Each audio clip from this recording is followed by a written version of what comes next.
Aujourd'hui, nous mettons le cap au sud-ouest, laissant derrière nous les terres légendaires du Cid, et partons à la découverte d'un joyau méconnu de la Castille et Léon, Valladolid.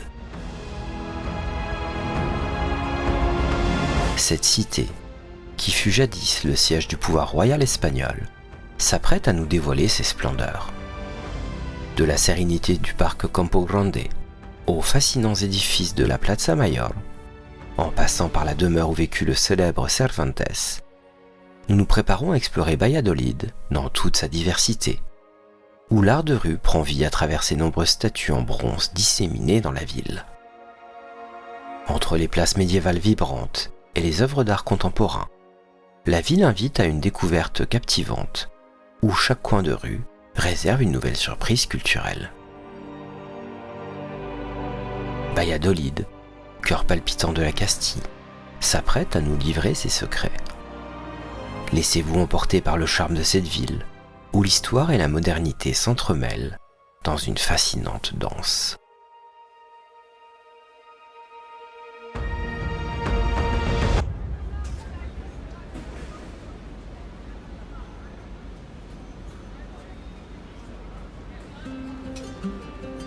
Notre exploration de Valladolid débute au cœur verdoyant de la ville, le parc Campo Grande.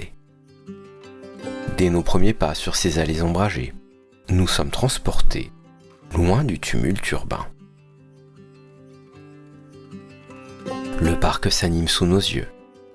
Un jet d'eau majestueux s'élève au centre d'un étang paisible, ses gouttelettes scintillant sous le soleil espagnol.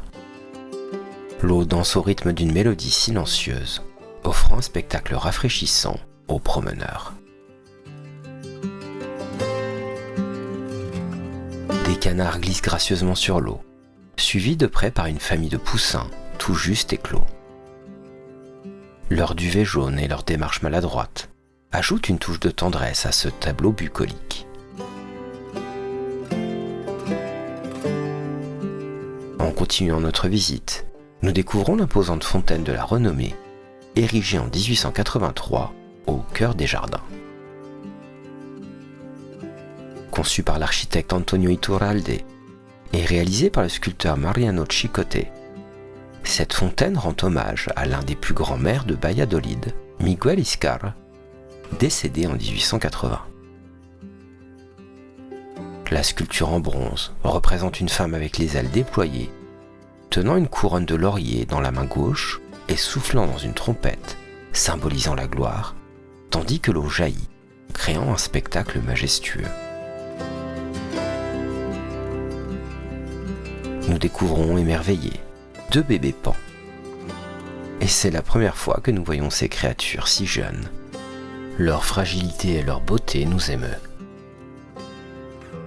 Ce moment inattendu ajoute une touche de magie à notre promenade, nous rappelant la perpétuelle renaissance de la vie dans le parc.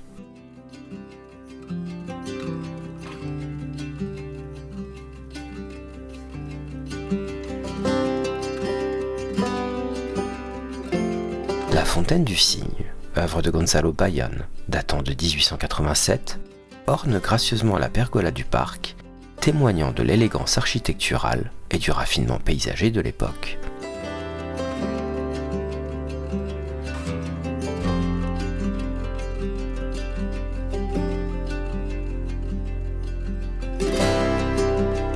Notre promenade nous mène enfin à un monument plus discret, la sculpture commémorative du photographe du Campo Grande. Cette œuvre rend hommage à un artiste local qui a su capturer l'âme du parc à travers son objectif. Debout, immobile, son appareil photo à la main, il nous rappelle que chaque instant dans ce havre de paix mérite d'être immortalisé. Soudain, un mouvement attire notre attention. Un écureuil agile surgit d'un buisson proche, sa queue touffue ondulant derrière lui. Malgré sa rapidité, nous parvenons à saisir notre caméra à temps pour filmer quelques secondes de sa course gracieuse. L'animal disparaît aussi vite qu'il est apparu, nous laissant avec un bref mais précieux souvenir filmé de la faune vivace du parc. Cette rencontre fortuite suite semble faire écho à la statue du photographe, comme pour souligner l'importance de rester attentif aux petits miracles de la nature qui nous entourent.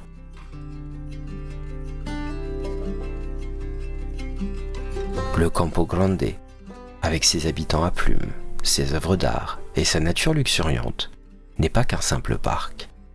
C'est le prélude parfait à notre découverte de Valladolid, une ouverture en douceur sur les merveilles que recèle cette ville castillane.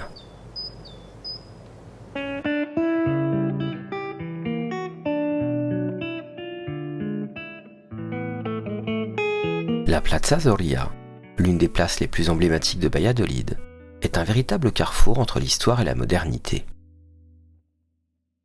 Au centre de la place, trône une magnifique fontaine monumentale, véritable joyau qui apporte une touche de fraîcheur et de sérénité à ce lieu habituellement animé, renforçant la beauté de la place. Dominée par la majestueuse statue de José Zoria, célèbre poète et dramaturge natif de la ville, cette place offre un panorama impressionnant sur l'académie de cavalerie, un bâtiment monumental qui témoigne de l'importance militaire de Valladolid.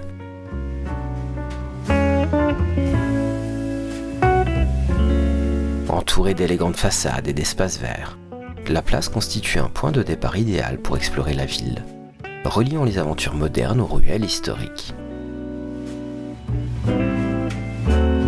C'est un lieu de rencontre incontournable, où se croisent à la fois habitants et visiteurs, donnant vie à ce cœur vibrant de la ville. À l'entrée du Campo Grande, sur la place Zoria, se dresse la statue grandeur nature de Miguel Delibes, écrivain emblématique de Valladolid, capturé dans sa promenade quotidienne par le sculpteur Eduardo Cuadrado, rappelant l'attachement profond de l'auteur à ce parc qui a marqué les monuments clés de sa vie.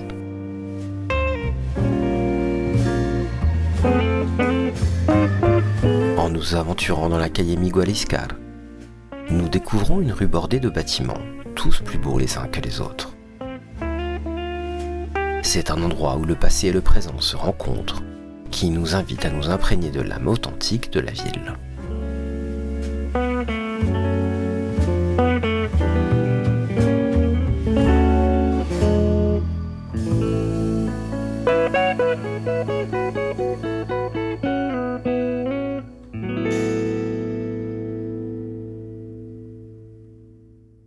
Nous arrivons maintenant au Museo Casa de Cervantes, une étape incontournable pour tout amateur de littérature. Cette maison, où vécut le célèbre écrivain, l'auteur du fameux Don Quichotte, offre un aperçu fascinant de sa vie et de son œuvre.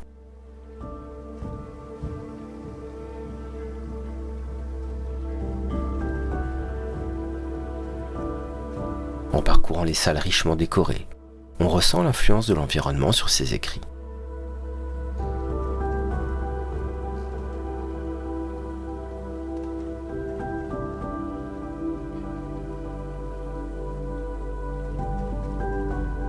L'intérieur de la maison nous plonge dans l'atmosphère du XVIIe siècle.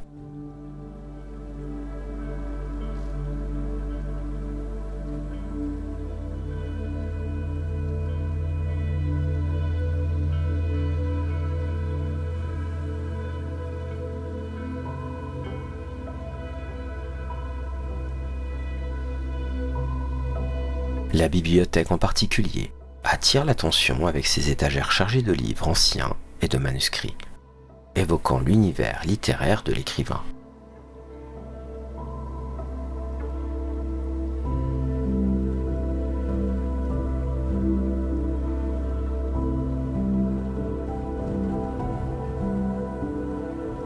Au cœur de la demeure, on découvre une superbe cour intérieure, offrant un havre de tranquillité en plein cœur de la ville.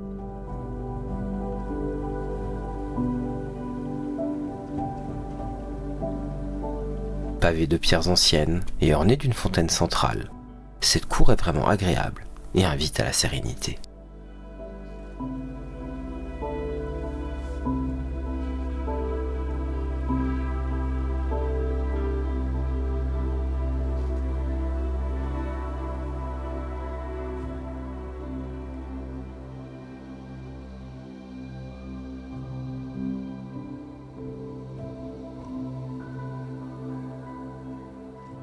Des plantes grimpantes et des pots de fleurs apportent une touche de verdure, créant un espace où on imagine aisément Cervantes trouver l'inspiration pour ses œuvres immortelles.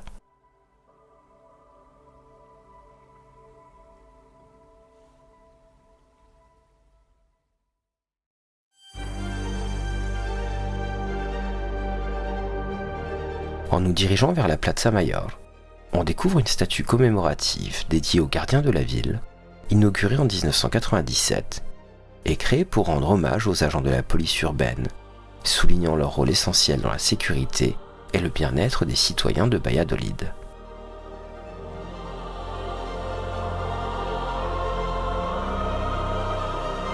Nous découvrons le centro comercial Las Francescas, installé dans l'ancien couvent des religieuses franciscaines datant du XVIe siècle.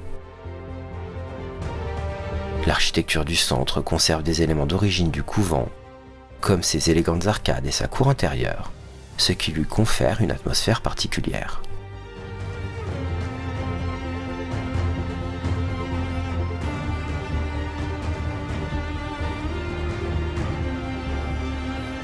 La Plaza Mayor, véritable cœur battant de Valladolid, s'ouvre devant nous. Cette place a été reconstruite après un grand incendie en 1561 et elle est considérée comme l'une des premières places régulières d'Espagne, servant de modèle pour d'autres célèbres Plaza Mayor, comme celle de Madrid et Salamanque.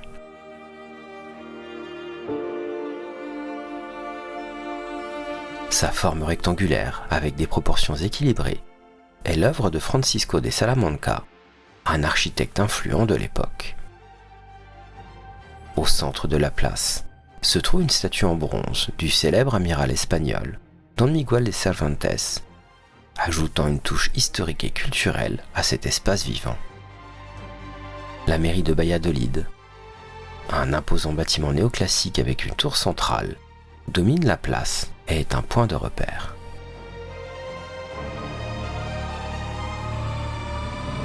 Les terrasses des cafés invitent à la détente, tandis que l'architecture imposante de l'hôtel de ville nous rappelle le riche passé de la cité.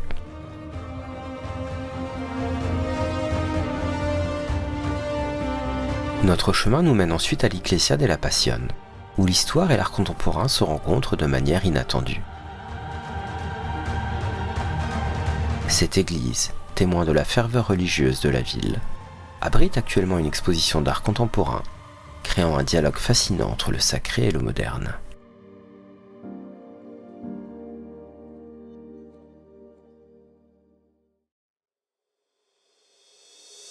Quittant l'agitation du centre, nous nous dirigeons vers un espace de sérénité, la Rosareda Francisco Sabadell. Ce jardin de roses, véritable palette de couleurs et de parfums, offre une pause olfactive et visuelle, témoignant de l'amour de Valladolid pour ses espaces verts.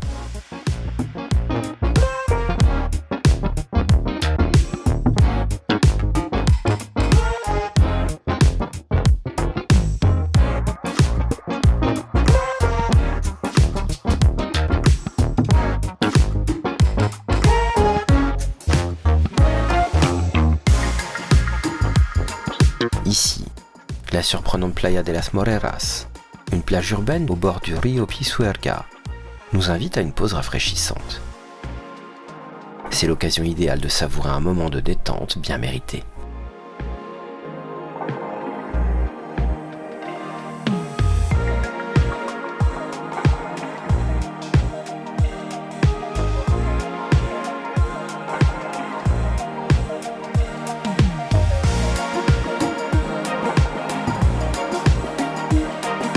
Revigorés, nous poursuivons vers le Paseo Herreriano Museo de Arte Contemporáneo.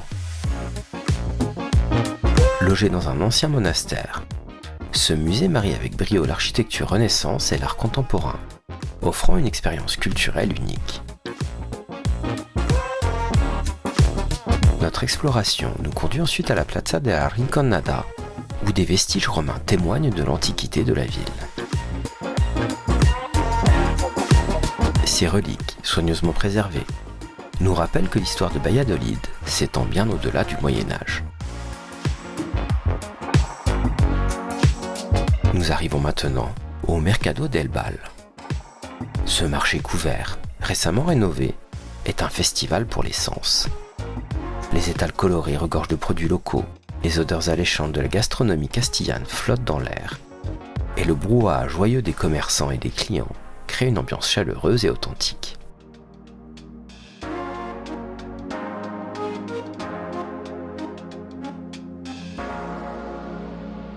Alors que nous quittons le marché, nous arrivons au majestueux Palacio del Marqués de Valverde, qui abrite aujourd'hui le Museo de Valladolid. Cette demeure seigneuriale nous offre un aperçu de la vie aristocratique d'antan, tout en préservant des trésors archéologiques et artistiques de la région. En continuant notre chemin, nous apercevons la silhouette imposante du Palacio Real. Bien que nous ne nous y arrêtions pas, sa présence nous rappelle le passé royal de Valladolid, autrefois capitale du royaume d'Espagne.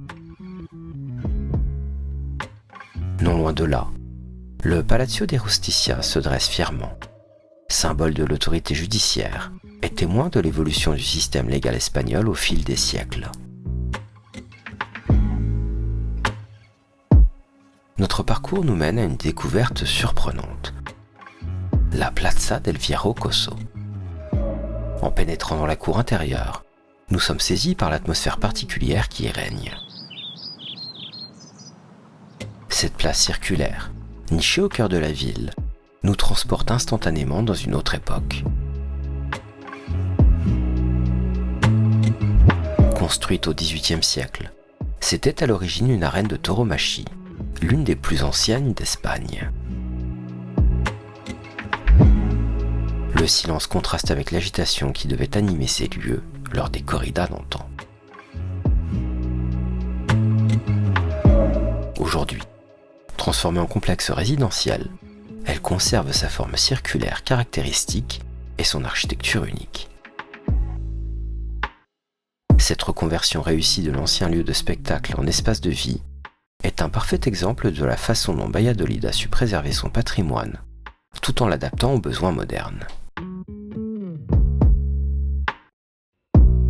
En quittant la Plaza del Viejo Coso, nous nous dirigeons vers l'imposante église San Pablo, chef-d'œuvre gothique de Valladolid. Sa façade, ornée de sculptures finement ciselées, attire immédiatement le regard. Les détails sont saisissants. Chaque relief raconte une histoire, chaque figure semble animée d'un souffle divin.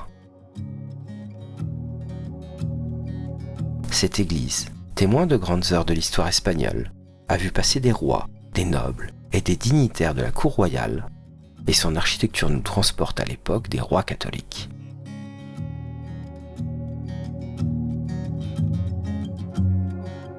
Juste à côté, le Musée national de la sculpture nous plonge dans l'art sacré espagnol. Installé dans l'ancien collège San Gregorio, ce lieu abrite l'une des plus grandes collections de sculptures religieuses d'Espagne. C'est une véritable immersion dans l'art et la foi, un voyage à travers les siècles.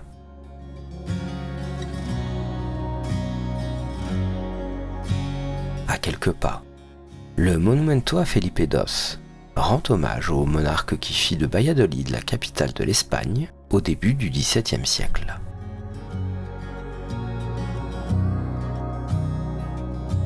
En chemin, nous croisons la statue en bronze, réalisée à taille humaine, du chevalier Don Juan Tenorio, en hommage au personnage le plus emblématique du poète José Zorrilla, originaire de Valladolid. Nous poursuivons vers Santa María la Antigua, l'une des plus anciennes églises de la ville, dont la tour romane se dresse fièrement vers le ciel.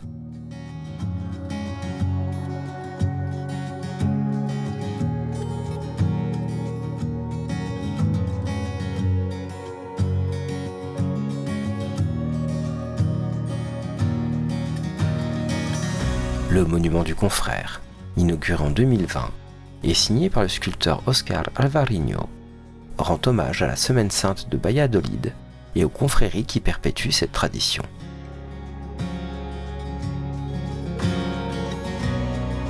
La sculpture représente un confrère adulte en habit, accompagné d'une jeune fille, allumant la flamme de son cierge, symbolisant la transmission et la dévotion. Ce monument met en lumière le rôle des confréries dans la préservation des statues religieuses qui font de la ville un véritable musée à ciel ouvert. Nous passons par la Plaza de Portugalete pour nous rendre à la cathédrale de Valladolid. Bien qu'elle ne fût jamais terminée, la cathédrale de Nuestra Señora de la Asunción est un des bâtiments le plus emblématiques de Valladolid. Ses ruines visibles à l'arrière sont celles de l'ancienne église collégiale, un édifice roman de l'époque du comte Ansúrez.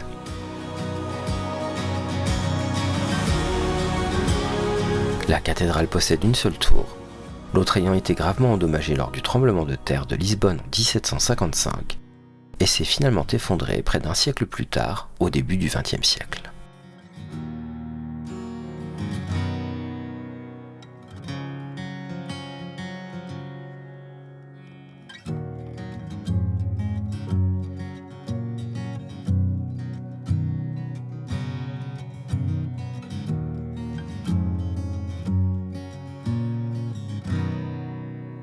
Notre parcours nous amène maintenant à l'un des monuments les plus singuliers de Valladolid, la Bola del Mundo.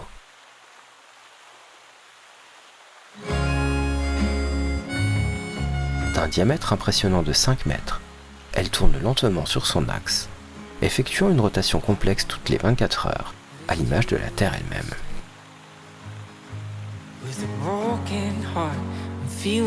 Notre parcours nous mène maintenant vers un monument qui incarne le lien profond entre Valladolid et l'un des explorateurs les plus célèbres de l'histoire, la statue de Christophe Colomb. Érigée en 1905 pour commémorer le 400e anniversaire de la mort de l'explorateur, elle est l'œuvre du sculpteur Antonio Susillo. La statue représente Colomb, debout, dans une pose noble et contemplative. Vêtu des habits d'époque, son regard est tourné vers l'horizon, comme s'il scrutait encore des terres lointaines à découvrir.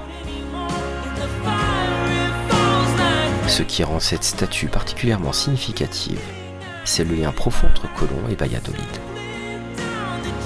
C'est dans cette ville que le célèbre explorateur passa ses derniers jours et mourut en 1506.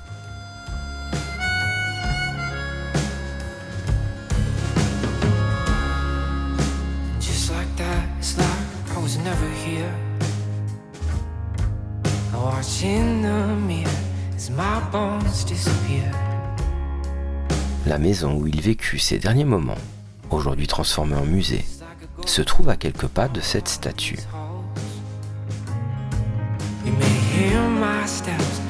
Le musée Christophe Colomb, bien que fermé aujourd'hui, mérite une mention spéciale. Nous ne manquons pas de recommander sa visite, car de ce que nous savons, il offre un aperçu de la vie fascinante du célèbre navigateur. Nous terminons notre périple sur la Plaza del Colerio de Santa Cruz. Le palais, actuellement en rénovation, est malheureusement recouvert de bâches. Malgré cela, nous pouvons imaginer la splendeur de ce bâtiment Renaissance, siège de l'une des plus anciennes universités d'Espagne.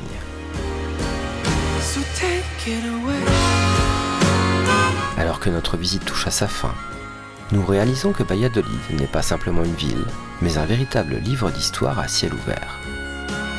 Des ruelles animées au parc paisible, chaque coin de cette cité castillane nous a révélé ses trésors cachés et ses histoires captivantes. De la Plaza del Fierro Coso aux imposantes cathédrales, en passant par les palais et les musées, chaque lieu raconte une partie de l'époque espagnole, faisant de cette cité castillane un trésor inestimable du patrimoine ibérique. Mais ce n'est qu'un au revoir. L'aventure continue. Alors que nous mettons le cap vers de nouveaux horizons, Salinas, Vitoria et Logroño nous attendent. À bientôt pour de nouvelles découvertes.